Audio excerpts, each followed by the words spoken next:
Welcome on into the All Aussie Rules YouTube channel. We've got another video coming your way today, and it's the 2025 season review for the GWS Giants as each team gets eliminated this season. We're doing a little season review of that club. We go through all the stats, all their games, all the players, everything you need to know about their season. This is like the 12th team, I think now. We've done all the teams that didn't make finals. This is the second episode of the teams that were eliminated in the elimination final, so week one of the AFL Finals season 2025. There's still another 6 to go after this episode, so make sure you hit that subscribe button. Hit that noti bell so you don't miss any videos. Go check out all the rest that we've already done. Plenty of good content there. We do 2 podcast episodes every single week on this channel, YouTube channel, on Spotify, and also on Apple Podcasts. So go check all of that out. Plenty of content every single week. Plenty of social media stuff as well. All Aussie rules everywhere. So go check it out. Let's jump into the action. GWS Giants 2025. Everything you need to know. Starting with a little summary. Home and away season. 16 wins, 7 losses from their 23 matches. Okay percentage, not a massive percentage. Left them sitting 5th on the ladder, equal amount of wins as both 4th and 6th on the ladder. So they finished the home and away season 5th on the ladder. They played one finals match. They lost that one to Hawthorn, which means they finished the end of season in 7th place.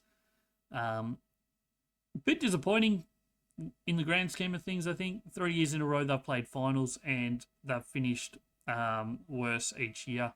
2023, they played the finals. They made it to the prelim final where they lost by less than a kick to Collingwood.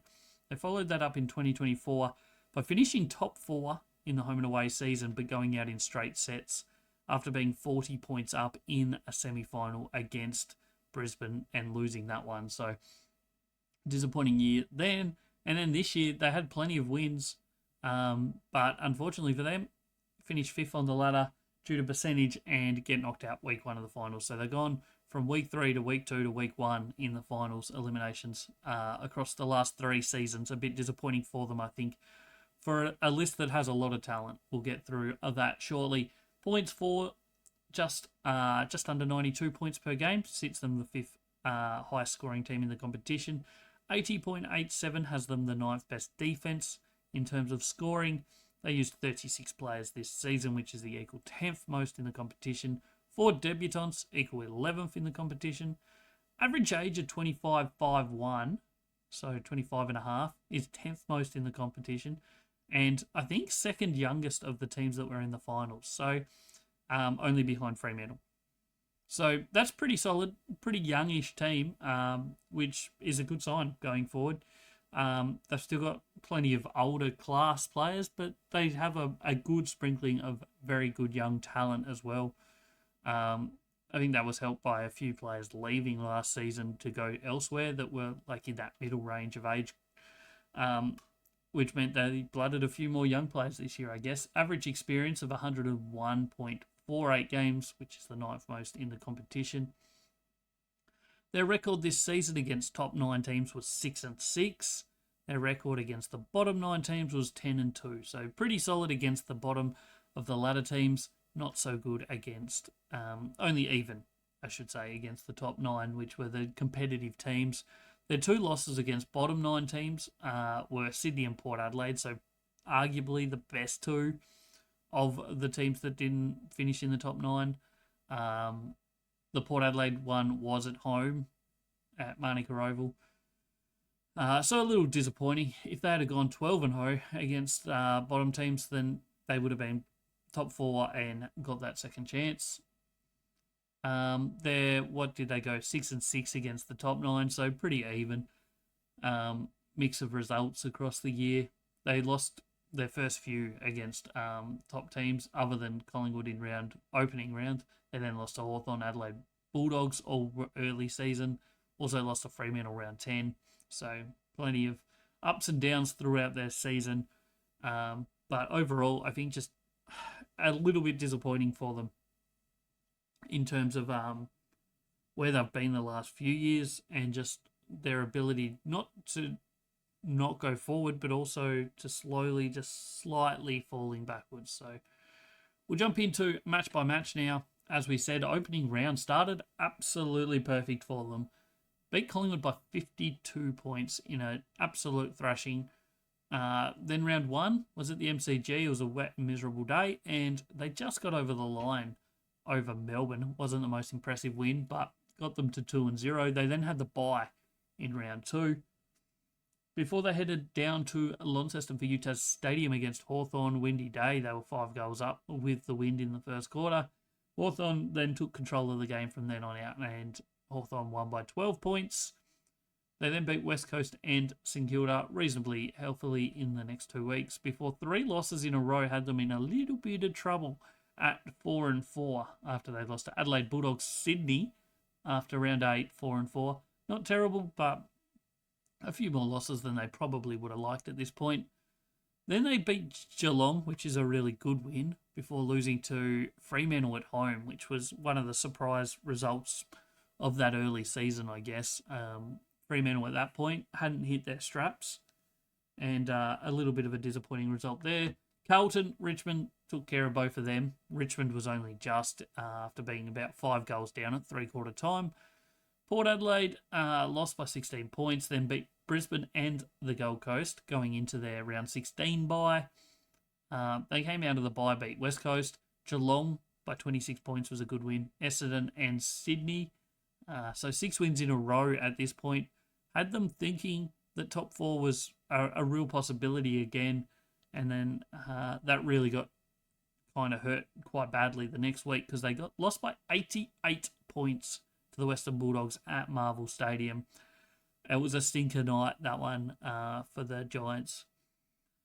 And in the end, does probably cost them a top 4 finish because it ruined their percentage, but also, mainly ruined their percentage. North Melbourne in round 22, they beat reasonably comfortably. Round 23, took care of Gold Coast, which was a really big win up on the Gold Coast. And then round 24, they beat St Kilda by 11 points, which ends them at, 16 wins, which is pretty healthy season. Most seasons, if you have 16 wins, you're going to end up with close to a top 4 spot, probably a top 4 spot most years. This year, not quite due to percentage, and even 6th on the ladder also missed top 4, obviously, with 16 wins. So, yeah, I don't know. Tough in that regard, but I mean, it was very competitive top order, top 9 positions of the ladder. So you had to make use of your chances, and perhaps they just let a few too many slip. The main one being the Bulldogs there late, where they lost by 88 points. That's not a result that they let slip, but more so just a game that they let slip and their percentage got belted. And then you're looking at other games. Fremantle at home, early season, was a bit disappointing. And, yeah, outside of that, they didn't have bad losses. I mean, the Port Adelaide one's not great either. But that is how it is. They played elimination final at home against Hawthorn and couldn't get it done. They played Hawthorn only once earlier that year and lost that one as well. They were getting smacked most of this game. They had a really good spurt late in the third quarter that got them back in the game, but it was just too little too late. They even hit the front, but maybe used up too many tickets to get back in the game and end up losing by 19 points to finish their season. Moving into some team stats here. This is quite a lot of numbers here. We're not going to go through them all, but feel free to pause and read through it all or whatever. This is, just some key stats throughout the year for them. Obviously, for is there, for against is the opposition. And the difference is the difference between the two. Key things to note. Pretty high handball team, really. Overall, their disposal efficiency pretty good. Third best in terms of disposal efficiency difference, which I think is a good indicator of how they use the ball due to both teams always having the same conditions whether it's windy, wet, whatever. Both teams are facing the same thing there. So I think that's a better like gauge of where they're at in terms of disposal efficiency than your straight out disposal efficiency across the year. Inside 50 count, as we know, they're not a territory team. They're one of the worst in the competition at inside 50s and also at time in forward half. That's not how they play football, and I mean, it doesn't hurt them that much. -4 inside 50s per game, and I mean, they still won 16 games for the season. So I don't think that is an issue. It's how they play. They get that counteraction going. They transition the ball in the tsunami, and it works for them. It's how they play, and they do it well. They do get a lot of uncontested football, not so much contested. Their clearance game, pretty average across the board, really. -1.5 centre clearances. And yeah, that's basically the long and the short. They're just clearances. They don't win, which probably affects their overall where were we? Their overall territory, inside 50s, you know what I mean. Intercepts, they're not massive numbers, but solid enough, breaking pretty much even. Defensively, probably give up too many. But scoring-wise, they do okay from it. We'll get to that shortly. Reasonably high-marking team. Obviously, one of the more accurate teams in the competition, at 4th best accuracy in the competition, as well as being the number 1 accuracy against. So defensively, some of it's luck, but a lot of it probably was also not giving easy shots to their opposition. Kicking at goal is at 44.1%, which is really low. Accuracy of plus 7.2% is the key reason why they win so many games, even though they don't do that well in clearances at -2 per game, and they don't do that well in intercepts at breaking even as well. So the fact that they are very accurate and their opposition are not is the key reason that they're still able to win games, even though some of these numbers suggest that they shouldn't be able to. A lot of that is creating really good opportunities. They get quite a few goals from very close in. They also have some very accurate kicks at goal, namely speaking Jesse Hogan. So those sort of things certainly help. Second best tackling team in the competition in terms of difference behind Collingwood. Shots per inside 50 is 4th best in the competition at plus 4.5%. Pretty solid numbers there. Now into score sources. Number 1 kick-in team both offensively and defensively. So almost 6 points per game from kick-in, 4, whereas they're only giving up 2.3. Stoppages, even though they overall lose clearances by -2 per game, they still outscore their opposition overall from that source, so plus 2.8 points. So that's pretty solid and shows that maybe they don't need to win clearance numbers, but maybe if they were winning clearances, they would score even more in that regard.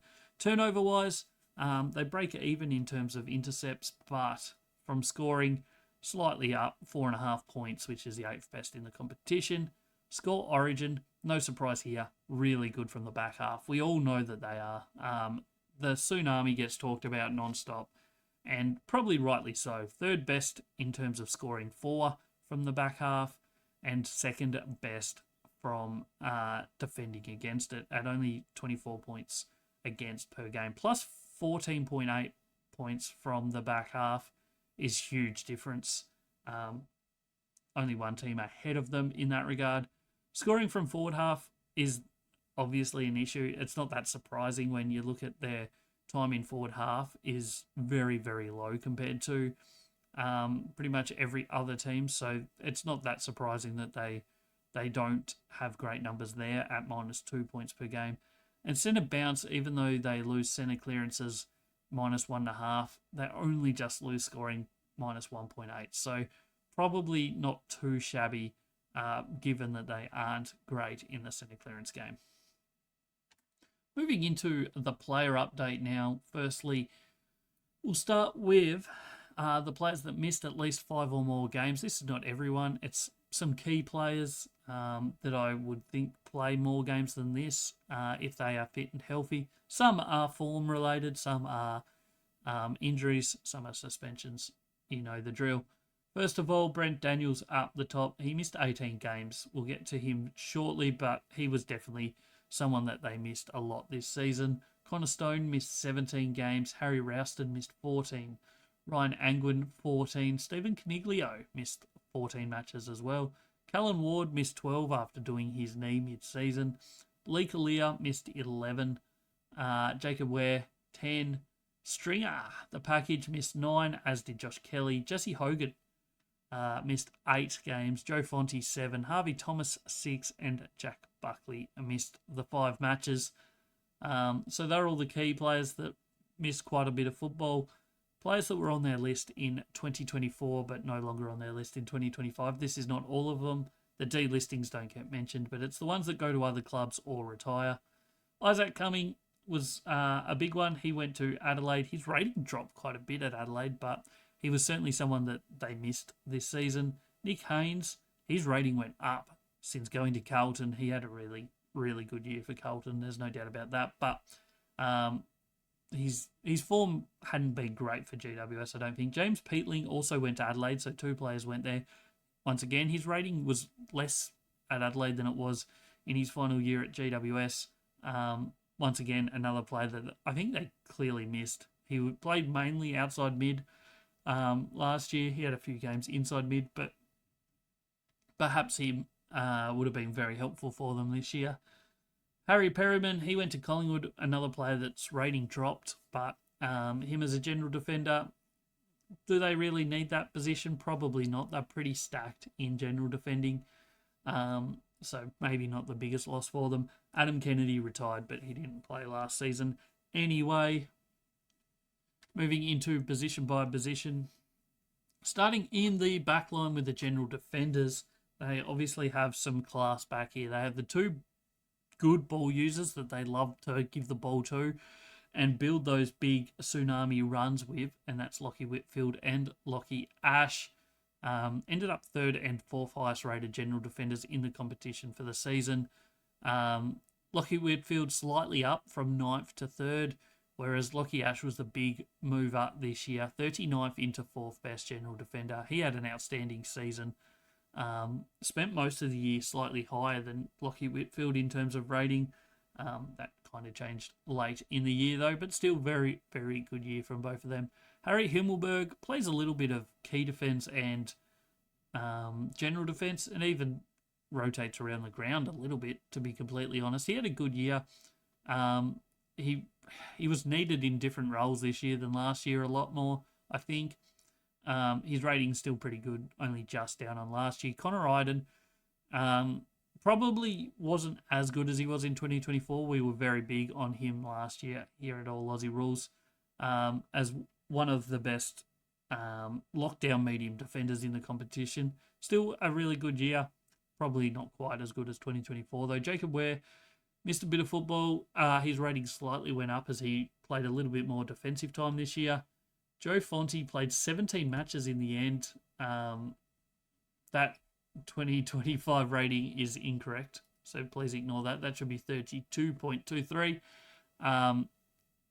So very similar ranking to last season. Connor Stone, he went up a bit, but once again, we still need to see a bit more than him from him. He only played the 7 games. Key defenders, they have 2 really outstanding ones that perhaps are capable of better than what we saw this year. Sam Taylor ends up 7th ranked, which is slightly above where he was last year. Last year was a very injury-riddled season for him. 2023 and 2022, he was one of the top 3 or 4 key defenders. Jack Buckley, his rating slightly dropped from 14th down to 19th best key defender. He's capable of getting those numbers back up, so I wouldn't be surprised to see him get back into the top 10 next season. Lee Kalia, a lot of talk about him leaving the Giants at the end of this season, which will be interesting for the key defence stocks at the Giants. Harry Himmelberg will probably have to go back to full-time key defence. We'll see how that plays out. especially with how many teams these days are running 3 genuine tall forwards. But his rating was slightly down on last year, nothing to be too worried about, but did miss quite a bit of football playing just the 13 matches. Moving into the forward line, starting with arguably their best and one of the best in the competition. Toby Green had an outstanding season. Early days was very, very good, had some very high games. Had a couple little rough patches, but overall played all but 2 matches, rated higher than last year, 5th best general forward in the competition. Darcy Jones, rating slightly went up this year, up into 17th best, so a good year from him, from his 23 matches. Callum M. Brown, he plays mainly general forward, a little bit of key forward at times, depending on what stocks they have. He had a really good year this year. Last year, he had a really good start to the year with 5 against Collingwood and then kind of struggled throughout big chunks of the rest of the season. This year, he was more consistent, I think, and his ratings suggest that. Harvey Thomas, his rating also went up. A good year from him. Plays a little bit of outside mid as well as general forward and looks pretty good. Rating went up, 36th best general forward. Stringer, he obviously plays a little bit of key forward, a little bit of general forward. His rating goes down 4 points here. Main reason, I think, for that is the fact that he has less midfield time here. Obviously, when he was at Essendon, he used to get a fair bit of centre bounce attendances, which obviously helps you boost that number up because you're around the football a bit more. Still solid enough year from him. Not as good as last year, but solid. Brent Daniels was the big one this year that they missed, I think. He was 3rd best rated general forward in 2024. He only played the 6 games this year. Rated pretty well in those 6 games. Would have been a little bit below Toby Green. But I think getting him back full time for a full season would be very beneficial for them. Cody Angrove played the 4 games, didn't see much from him. James Leake, similar with just 3 games, and Josiah Delaney, 3 matches, pretty low rating from those 3 games. Key forwards, Jesse Hogan, he missed a bit of football early, missed a bit of football late, mid. He just missed a fair bit of football in the end. 8 games he missed. He was still their number 1 key forward, but he didn't have the numbers he had last year. Last year he was an absolute one-on-one beast. Ended up winning the Coleman in 2024, was the number 1 ranked key forward in the competition. This year he drops back to 9th best. Still really good numbers, nowhere near as good as last year though. Aaron Cadman, obviously number 1 draft pick a few years ago. He took some big leaps this year, up to the 21st best key forward. Really solid year from him. If he can improve again on those numbers, he could be a top 10 key forward next season. We'll see how that plays out. Max Gruzewski played the 7 games. His rating was certainly better than last year. We need to see more development from him before he's a genuine key forward that's getting games every week, I think. The midfield line, they had a couple guns in here, no doubt about it. Tom Green went all but 1 game this season. Rating went slightly up into the 70s, which had him as the 10th best inside midfielder for the competition, slightly above where he was last year at 13. Finn Callaghan showed that he is going to be one of the best midfielders in the competition over the next 10 years. He jumped massively from 60th best to 13th best inside mid this season. He started like house on fire in opening round against Collingwood, and late season showed some really, really good stuff as well. Josh Kelly, bit disappointing for him, missed a bit of football. His rating dropped a fair bit. We saw his absolute best in that elimination final against Hawthorn, where he started sub, came on at halftime, and had one of the greatest quarters of the year by anyone in third quarter. Was sensational and nearly turned the game on its head. But yeah, his rating was down a fair bit overall for the year. Harry Ralston, 10 matches, rated okay, without anything too special. Xavier O'Halloran starts a bit of outside mid early season, started to play a bit more inside mid late, and I think his rating started to improve with that. Last year was more of a general forward. As I said, a bit of outside mid early season, a bit more inside mid late. We'll see what he does if he has a full season as an inside mid. I wouldn't expect to see him massively great in the ratings, but maybe someone that could be around about that 50 rating, which isn't terrible, as your third or fourth inside mid. Tommy Bedford, he played 23 games. His rating slightly above last year as he got a little bit more inside mid time this year. And Caniglio played just the 10 games. His rating dropped quite a bit on last year, where it wasn't fantastic either. Outside mids, Ryan Angwin played the 10 games. He went from unranked last year up to 17th ranked outside mid with a reasonable number there in the ratings, so not too bad. Callum Ward played outside mid throughout most of the season until he did his knee mid-season in heartbreaking fashion. His numbers weren't as good as last year anyway, but disappointing to see him go down with that knee. Toby McMullen played the 11 games. His rating was slightly better than last year, but still a little bit of work to do to be a genuine best 22 sort of player. And then the rucks, Kieran Briggs, he's their number one ruck, no doubt about it. His best game of the year was that elimination final where he was really good. Ends up 14th best ruckman in the competition. Last year he was 13th, so maybe that's where he is.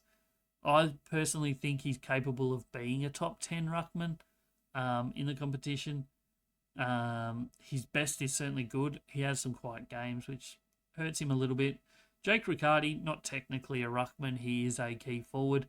However, due to the fact that they use him a bit more as a key forward swinging backup ruckman than most teams use their backup ruckman, he did have quite a lot of ruck contests and centre bounce attendances, which puts him into the ruck category, even though he is a second ruck. His rating as a forward is pretty solid. He kicks quite a few goals this year. I think he was certainly better than last year. Him, Hogan, Cadman, if they can keep them three fit and firing throughout a full season, they will get a lot of goals from those three players, and that will be hard to defend against over the next couple of years, I think. Nicholas Madden played the 3 games, rated okay, in all honesty. He looks like someone that could be a ruckman of the future, so we'll keep an eye on him. Lachlan Keefe, he's been around forever.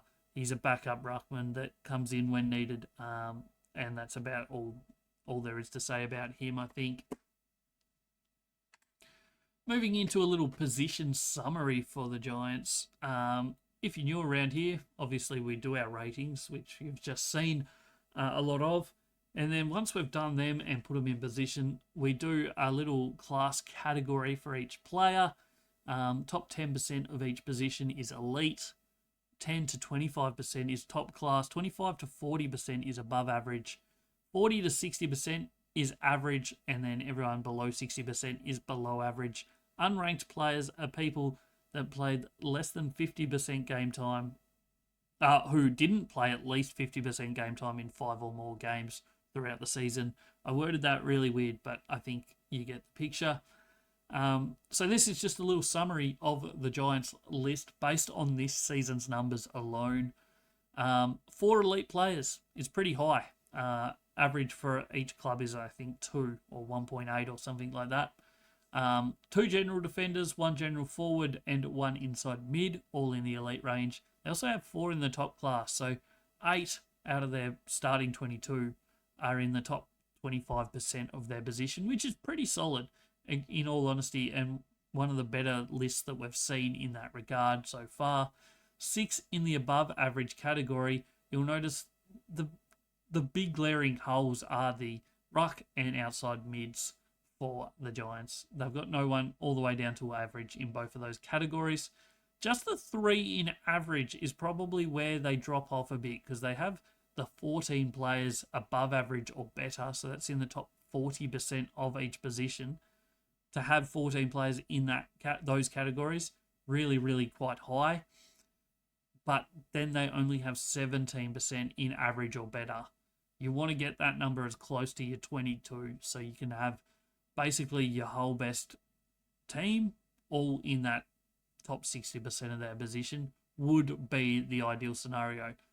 Like, we've started from the bottom where we're up to so far. No team's got really that close. I think 18 might be the most. So 17 is pretty close. But for a team that has so many in above average or better, they just need one or two of those below average players just to move into that average category, and all of a sudden they're one of the best teams in the competition. We did suggest early season, pre-season, in a lot of our preview videos that it was going to be an interesting year for the GWS, mainly because they did have a few players leave and a few senior players from their best 22 leave. Isaac Cumming, James Peatling, Harry Perriman, Nick Haynes, all probably in their best 22, certainly last season, all leaving. They had plenty of talent to cover that, I think, in terms of their best team. What they lost, though, was their ability to have depth. Those players going out meant that their depth players that were really good moved into the starting 22, and that just left that hole behind them. So once they started getting injured, or other players start getting injured, they didn't quite have the talent that they had the previous year as the fill-ins to cover those roles. So I think that was their major issue from this year that probably affected and stopped them from finishing top four, having that second chance. And, I mean, they did have quite a couple injuries at least late season that affected their finals campaign, which was very short. Final thing to look at for this episode is the B&F. This is not the official GWS B&F. This is the All Aussie Rules one. So each and every game, we give votes to the top 5 highest rated players in each match. The winning for each team. So the winning team, the top 5 get 10, 8, 6, 4, and 2 votes. The losing team get half of that at 5, 4, 3, 2, and 1 vote. That spills it out to be Tom Green winning the B&F, according to us. 104 votes, 13 ahead of Finn Callaghan on 91. Then it's Toby Green on 62, so a fair way back. Lockie Whitfield, 56. Lockie Ash, 55. Those two, once again, very close to each other. Kieran Briggs, 39. His best is good, unfortunately. He has quite a few quiet games. Aaron Cadman, 30. Ends up their highest rated key forward. Jesse Hogan, 24. Connor Ida, 19. Darcy Jones, 18 in 10th spot, with Harry Himmelberg also on 18. Sam Taylor gets 14, most of that in the first game of the season. Jack Buckley, 11. Stringer, 10. And Xavier O'Halloran with 8.